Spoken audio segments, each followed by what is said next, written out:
फरवरी 1963। 1962 की Indo China war को थमे हुए 3 महीने बीत चुके थे। इस युद्ध में मिली हार के बाद भारत अपने जख्मों को भरने की कोशिश कर रहा था।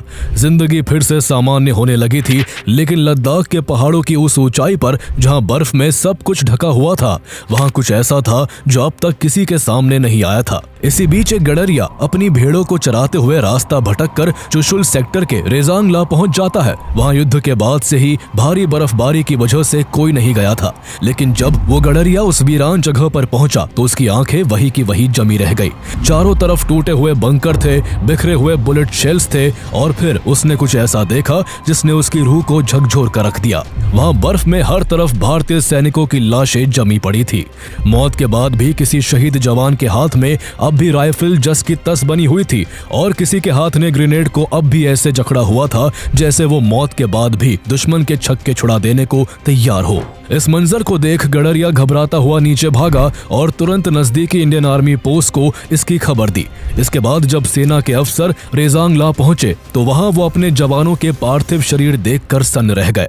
शहीद हो चुके ये वही भारतीय जवान थे जिनकी 3 महीने से कोई खबर नहीं थी। कोई कहता था कि चाइना ने उन्हें युद्धबंदी बना लिया है, तो कोई उन्हें कायर और देशद्रोही बताकर कहता था कि वो डरकर लड़ाई से भाग गए होंगे। लेकिन जब इस इंसिडेंट के बाद सच से पर्दा उठा और बैटल ऑफ रेजांगला की पूरी सच्चाई सामने आई तो पूरे देश की नजरें इन पराक्रमी योद्धाओं के बलिदान के आगे झुक गई।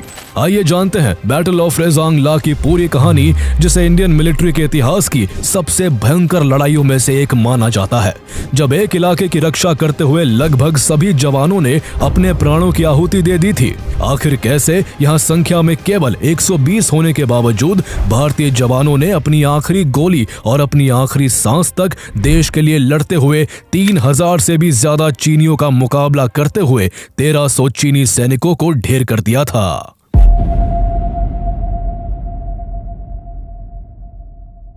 इंडिया और चाइना के बीच जम्मू एंड कश्मीर के अक्साई चिन और नॉर्थ ईस्ट के नेफा यानी नॉर्थ ईस्ट फ्रंटियर एजेंसी को लेकर लंबे समय से तनाव बना हुआ था। सालों से चला आ रहा ये विवाद एक भयंकर युद्ध में तब बदल गया जब चाइना ने 20 अक्टूबर 1962 को अचानक भारत पर एक बड़ा हमला कर दिया। भारत अचानक से हुए इस हमले के लिए बिल्कुल भी तैयार नहीं था। इसका नतीजा ये हुआ कि चीन ने कई मोर्चों पर भारत को पीछे धकेल दिया और महज 4 दिनों के अंदर कई अहम इलाकों पर कब्जा कर लिया।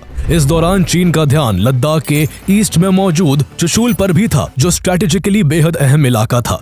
यहाँ भारत की एक एयर स्ट्रिप मौजूद थी जो युद्ध के समय सैनिकों और हथियारों की आवाजाही के लिए बेहद जरूरी थी। चुशुल के इस एयर स्ट्रिप